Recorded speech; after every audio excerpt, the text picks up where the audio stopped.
साखरी road लगत असलेल्या SRPF camp परिसरात बिबट्या मुक्त संचार करत असताना नागरिकांना दिसला। या कॅम्प परिसरात 500 क्वार्टर असल्याने 1000 ते 2000 नागरिकांची रेलचेल असते। जिथे बिबट्या दिसला त्याच परिसरात गार्डन देखील आहे। या गार्डन मध्ये सायंकाळी मोठ्या प्रमाणात लहान मुले खेळत असतात। योगायोगाने हा बिबट्या रात्री 9 ते 10 च्या दरम्यान दिसल्याने मोठा अनर्थ टळला।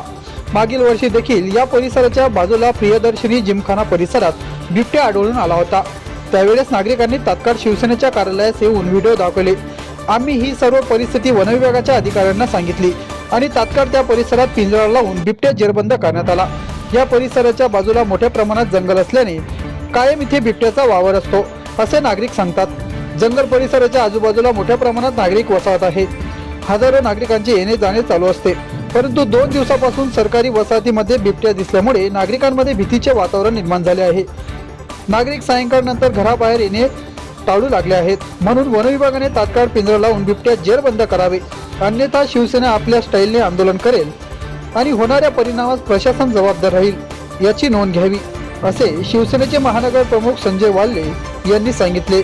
निवेदन देताना माधवराव विस्पुते, असलम खाटीक, किरण आगलावे, सागर राजपूत, मनोज कोळी, सचिन नागने, मयूर विस्पुते, सचिन मोरे, आनंद सोनवणे, अजय दगदाडे, सुनील सपकाळ, चेतन भारती, शुभम शेलार, मुस्ताफ अन्सारी, जय शहा, राहुल मराठे, अनस अन्सारी, आबास सैंदाने, अनिल वाल्ले, वाल्मिक दराडे, मनोज आगलावे, रुपेश भोकरे, कृष्णा सपकाळ उपस्थित होते।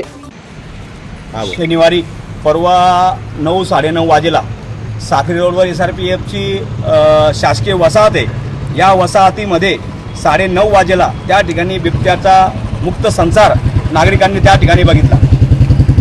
त्या परिसरामध्ये 500 क्वार्टर असल्यामुळे 1000 ते 2000 नागरिकांची त्या ठिकाणी रोज रेलचेल असते आणि काहीतरी आपलं भाग्य समजावा की तो बिबट्या 9:30 ते 10 वाजेच्या दरम्यान त्या 500 क्वार्टरमध्ये त्याचा त्या ठिकाणी वावर होता।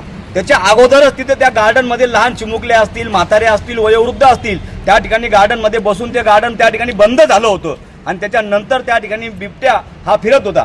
त्याच्या अगोदर 1 वर्षापूर्वी देखील त्याच परिसरामध्ये बाजूला जंगल असल्याने त्या ठिकाणी बिबट्याचा वावर झाला होता। आम्ही तात्काळ शिवसेनेशी नागरिकांनी संपर्क साधला आणि त्यावेळेस नागरिकांनी आमचे संपर्क साधल्यामुळे आपण त्या ठिकाणी वन विभागाला कळवल्यानंतर बिबट्या त्या ठिकाणी जेरबंद केलं होतं। असंच काल परवा रात्री आम्हाला फोन आले की तात्काळ या ठिकाणी बिबट्याचा जेरबंद करण्यासाठी आपण प्रयत्न करावे आणि आज आम्ही या ठिकाणी वन विभागाच्या वरिष्ठ अधिकाऱ्यांना या ठिकाणी सांगितलंय की तात्काळ पिंजरा लावून आणि ड्रोनने त्या बिबट्याला तात्काळ शोधा आणि जेणेकरून भविष्यामध्ये काही वाईट घटना घडू नये याचा प्रयत्न करा।